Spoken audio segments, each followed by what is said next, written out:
Hey everybody, welcome back to Tim Travels. I'm your host Terry, coming to you from the side of the road. This is what the heck road is this?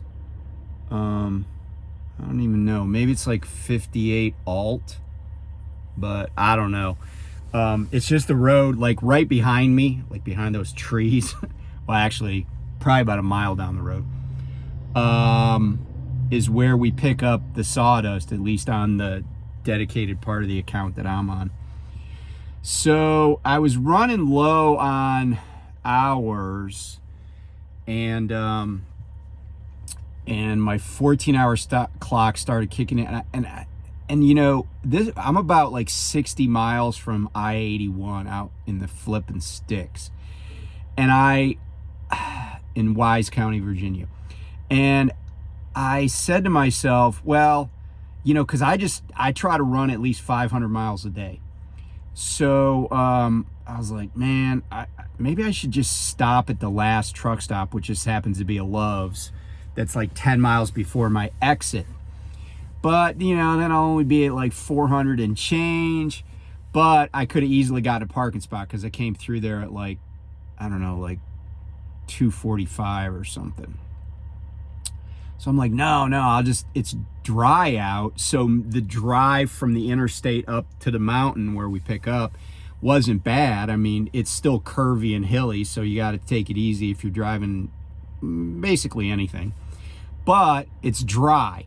And this, I think, is the first time I've come up here since I started doing this back in December that it's been dry, that it was sunny out here. There wasn't rain somewhere along the route. So I was like, oh, I'll get up there and I could get back to the interstate. But then after I was up here, I realized, okay, I don't want to push it with a load, you know, because now I'm heavier. I'll just get off the mountain basically and go into the nearest town, which is Norton.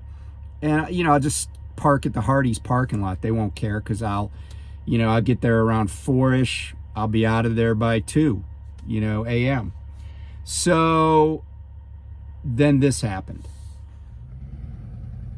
Well, this kind of sucks. I'm about a mile down the mountain from where we pick up the sawdust here in Norton, Virginia. And this gentleman with the volunteer fire company has the roadblock because there's a head-on collision. I just came through here not even a half an hour ago or so. But notice the road that the other vehicles are taking, not recommended for tractor trailers. This guy's probably local because he's got a day cab.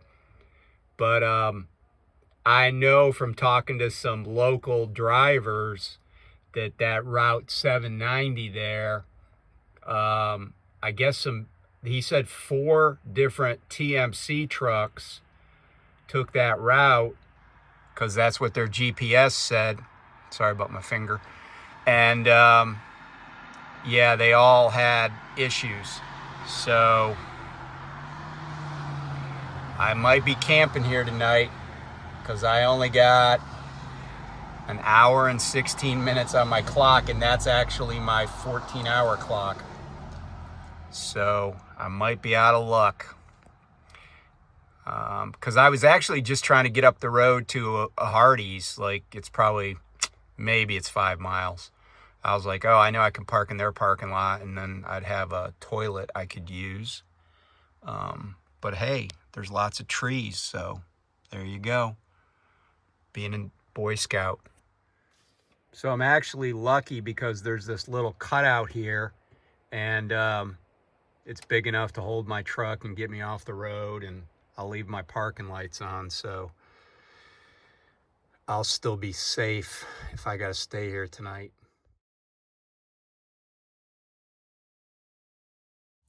So it's not a disaster, but I'm definitely camping without a plan. Fortunately, I did stop at Walmart and get some food.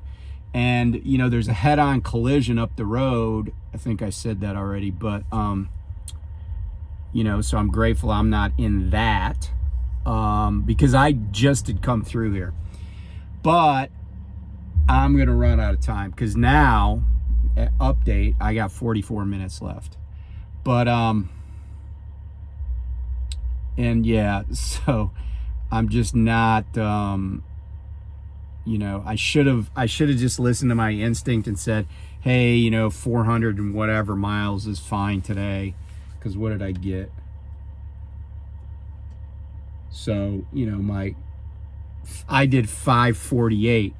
I probably would have been at you know, like I said, 480 or something. So sometimes just pushing it a little hard, and I wasn't pushing it in terms of just driving like a maniac to get somewhere. I was just like, oh, let me run this clock out. I'll still have enough time to do what I want to do. But and I mean, I guess I'm grateful that I came through a little bit earlier and wasn't involved in a head-on collision, because I've already collisioned this year. Take a look at this.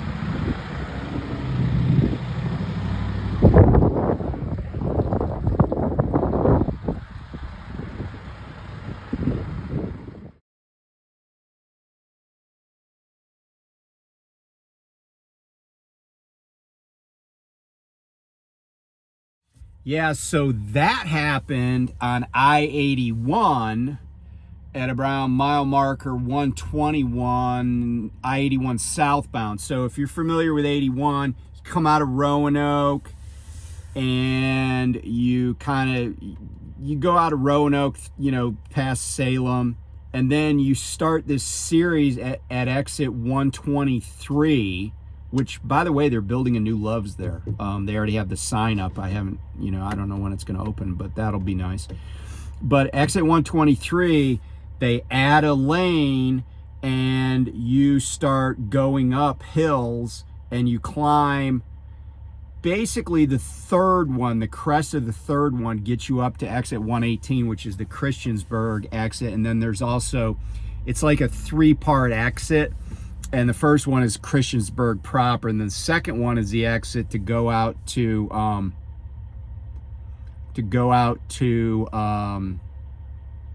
what do you call it? Blacksburg, where Virginia Tech is. Okay, now people are coming down the road like they got freed from the collision.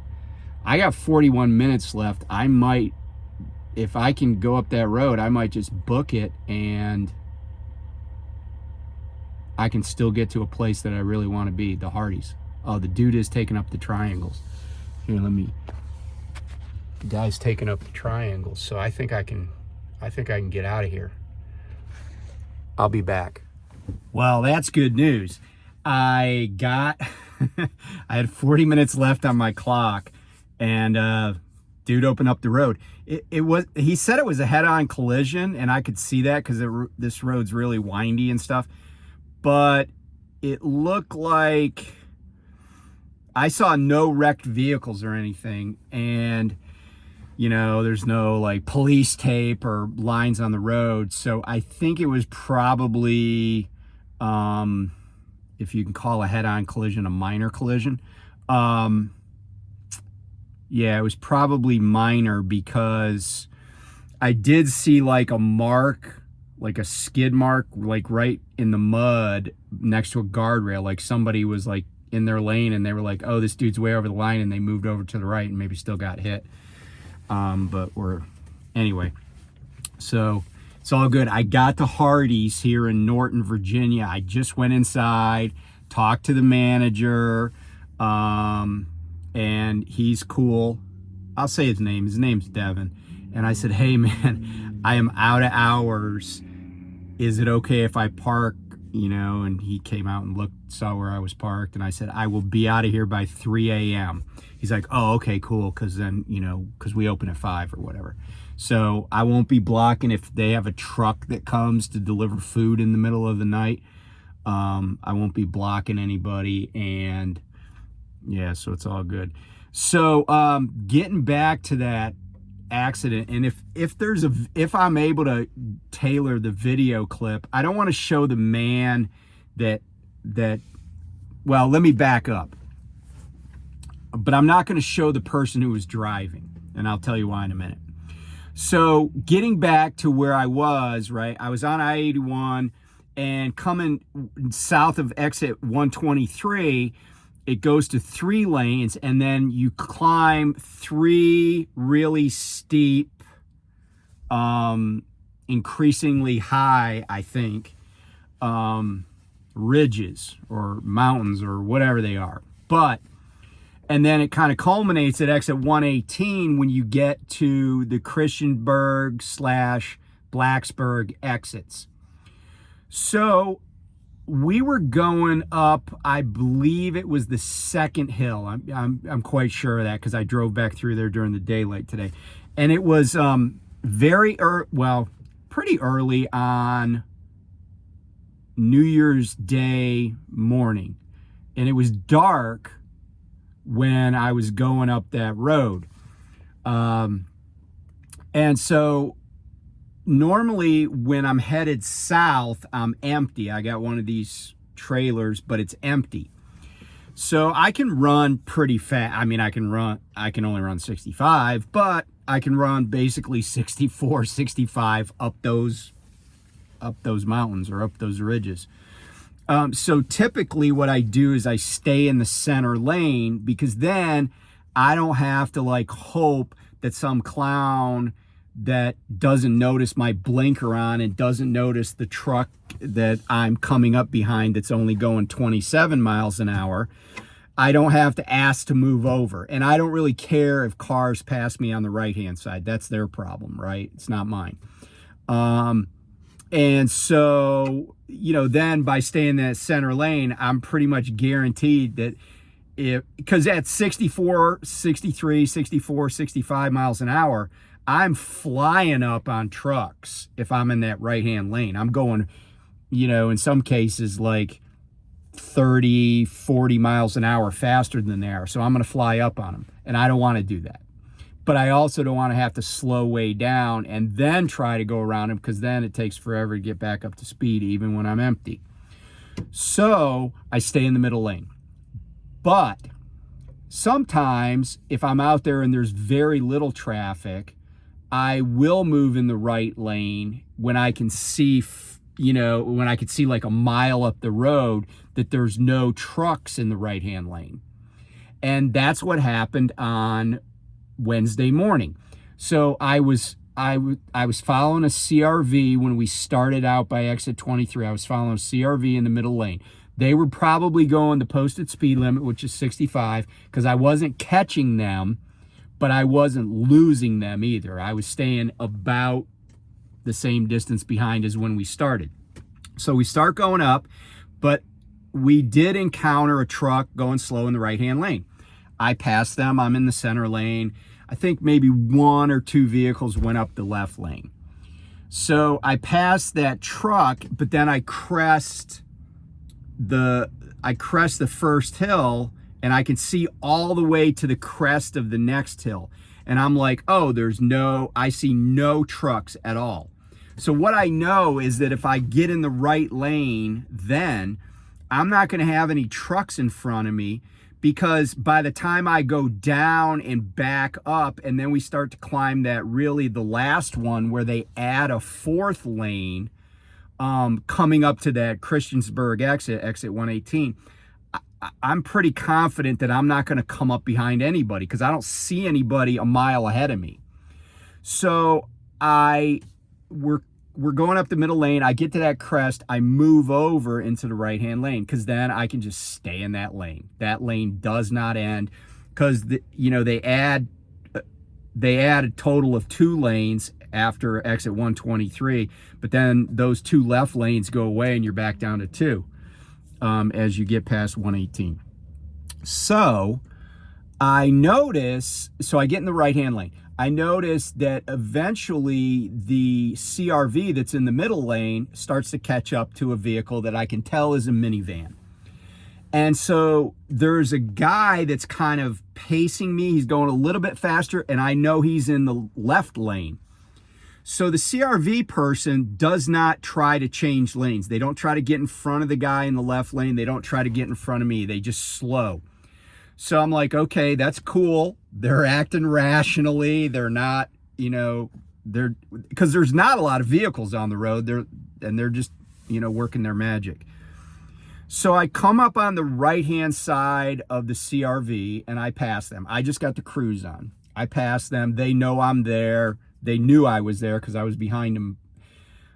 I get up beside the minivan and, I don't pay close attention to it. I just know it's a burgundy colored minivan.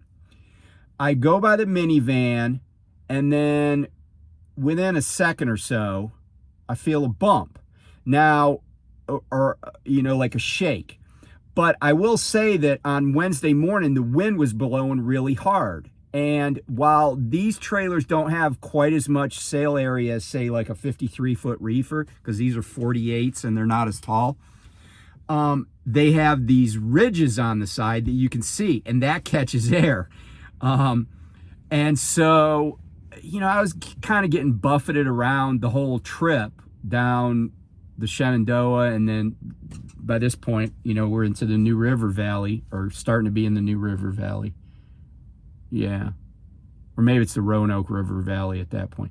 Anyway, but I feel this little kind of bump that I wasn't expecting. So I look in my side view mirror and I realize the minivan is right up against my trailer. And, I'm not out of my lane or anything. So I'm like, holy crap. So I throw my flashers on. I immediately move over onto the shoulder and I start to slow down. Well, and I'm looking in my mirrors, and then the minivan just slowly, like at the same pace as they were going up the mountain before, goes by me. And I'm looking, and because now I'm on the shoulder, and there's obvious damage to that vehicle. And I'm like, is this dude gonna stop? Because I'm not at fault in the collision. I wasn't doing anything wrong. And it's like he's leaving. Now, I kind of didn't feel like, I'm looking in the back and it's dark, but when you do this long enough, you kind of know how to judge things. And I don't see any rubber flapping. I don't see anything hanging off my trailer. My door didn't get popped open or anything. So I'm like, I don't feel like my trailer's really, significantly damaged or, So I'm like, what the crap? This dude isn't even stopping. So I get on the phone, get my earbud, get on the phone, call 911. They patch me through the Virginia State Police. I'm like, hey, I just got hit. My trailer just got hit by a guy and he's just not stopping. And they're like, okay, and I gave them the mile marker, told them my exact location, blah, blah, blah. But so in the meantime, I'm like, okay, I'm going to try to catch this person. And if you watch any of my videos, or if you've watched my videos for a while, that I've tried to, I have successfully and unsuccessfully tried to chase down people that hit me on the road. But in any event, this is the first time I ever had to chase down like a four-wheeler. Or try to chase down a four-wheeler. So I had slowed down quite a bit, and then, traffic's coming up behind me, and I got my flashers on. So then I'm looking and I'm like, okay, the coast is clear. I put my directional, I put my left signal on, and I pull back out into the right-hand lane. And I just, get back up to speed, turn my flashes off. And the whole time I'm talking to first that county 911 and then the Virginia State Police dispatcher. And she's like, okay, I'll have a trooper, call you. And so then while I'm on the phone with her, I catch up to this guy. and they take the exit for they take exit 118, and by this time I pulled kind of almost like beside them, not past them, but in the lane to the left. So so my my automatic truck control doesn't make me slow down. And I got close enough that I could get their license plate number, and I gave it to the dispatcher. I use the phonetic alphabet, but it's it's the military one, not the cop one.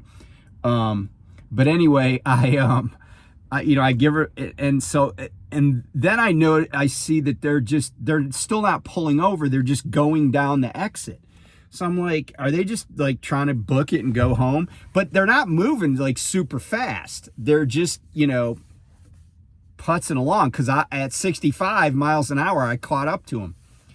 So this guy goes down the off ramp, and if you know that exit, there's a Sheetz there. But there's also a hotel and a parking lot that I don't know who it belongs to, but it's there. And this guy pulls in that parking lot. So it got enough room, so I swung in and kind of got behind him like you see in the picture.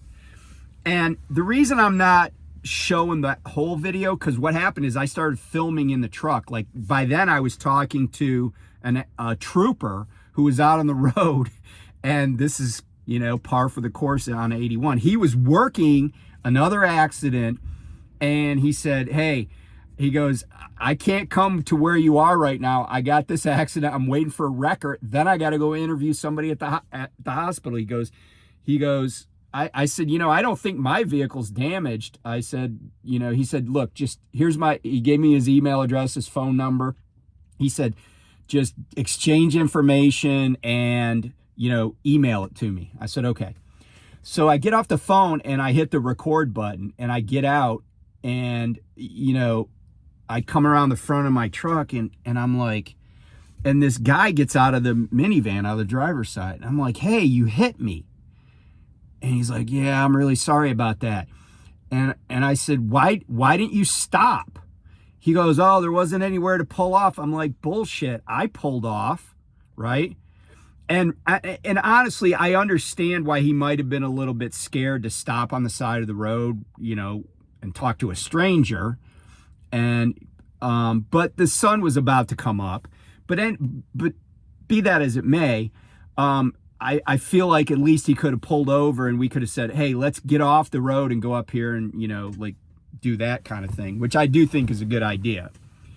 But I was a little amped up, and part of it was I told my wife, I said, I feel like I was triggered in that moment because I've been hit so many times and had people take off.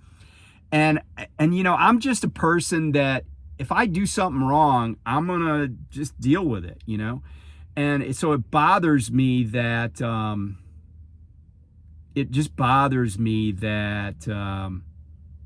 they didn't stop. But then I was filming the whole time. But then as I walk around the car, you see the guy on the passenger side. I have no idea what relationship that guy has to the man that was driving. But I do know he got a face full of glass, because you see him, if the video worked, you'll see him emptying the glass out of his boots. And it really effed up that dude's car. And the guy said he fell asleep. Now, I sent the whole video to my safety department. The safety lady was like, I don't think he fell asleep. But she didn't say what she thought. She just said what she didn't think happened. So I don't know if she was implying that he was intoxicated. I don't think he was, because the dude that was driving is, wait for it, gonna turn 83 in February. And it was kind of funny because I said to the trooper, I said, I don't know how old the dude is. He just looks old to me, and I'm 62, and the trooper kind of laughed. But then I got the guy's, license and stuff. I can see when he was born. And, after thinking about it, and I talked to my wife, and I said, I kind of feel bad. And I should say that after the video, and my wife saw the video too, I did go get, after I got off the phone with the police and I got pictures of everything, I went back and I was like, hey, are you guys okay? Now, that should have been my first reaction, but I mean, it's not like they needed an ambulance. They weren't cut up, which is very fortunate, because honestly, the passenger door window in the front, totally blown out. The sliding door behind that, the window, totally blown out. I think it probably ripped the mirror off. There were tire marks from my trailer tires all down the side of his van. And really, it was, it sucked that happened, but it was fortuitous that I was as far past them as I was when the guy drifted into me, because these trailers, they have no skirts or anything. And if he'd have drifted over, like, let's say near the landing gear, he could have easily gotten under the trailer, like with the front end, the right front end of his vehicle. And then, I would have caught him with the tandems, and, then it would have been an emergency stopping situation, and he would have been getting dragged probably. And the dude in the passenger seat would have definitely gotten hurt.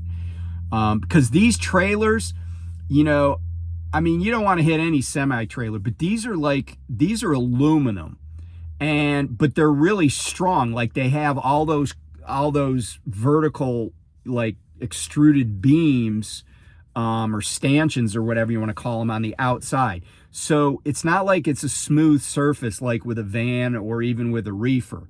And they're really rigid trailers. They don't flex, because they're designed to hold something that's going to be pushing against the sides constantly, unlike a van or a reefer, where you don't necessarily think that's going to be the case, because stuff's palletized and you put load locks. That's not a thing here. Everything's pushing against the sides. In fact, I had a load this morning that I had to take samples of. It was pushing so hard against the sample doors, like I showed in that live video, that I had to get a hammer out to get the door open enough to get my samples, because there's 3 sample ports on the trailers. So I feel bad that, and this guy was from Harrisonburg, Virginia, so he was about 150 miles from home, or maybe I'll say 130 miles from home, but they like cleaned out the glass and just drove away. But this was funny.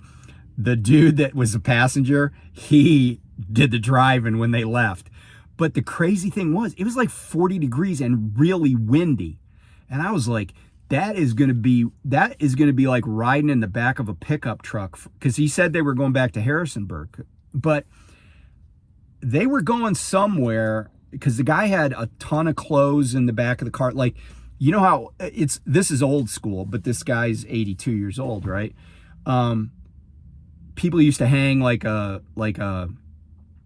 rack in the back of the car and then hang up all their clothes on it, they used the little tabs on either side. My mom had one of those, and that's how people rolled back in the day. They didn't just stuff stuff in a duffel bag. And that was completely full in the back. There was stuff, houseware, like cleaning supplies, stuff, like that. So I don't know where they were going. I kind of said to my wife, maybe they're going, maybe the other guy was like grandson, nephew, son, maybe, but he was younger than me, by quite a bit, actually. I think maybe he was just taking grandpa or, uncle, whoever, down to Florida and he was going to fly back, because that's what it looked like to me. It looked like it didn't look like just a vacay, like they had left from Harrisonburg, but I'm kind of speculating, but I just felt bad because there was a lot of, the entire right side of that van is going to have to be fixed. It was a lot of damage. So, but I'm glad there were no children in the back, no kids in car seats, none of that mess. And I'm glad that the guy that was on the side that hit, just all he did was get showered with glass and he didn't get hurt. So, but yeah, that was just a crazy start to the new year. And it was, but the other thing is it did 0 damage to the trailer. Like the only evidence you would see, and you'd have to know what you were looking for, is like some scuff marks on the side of the tires. That's it. But I didn't have a tire go down. There wasn't a piece of bent metal, nothing.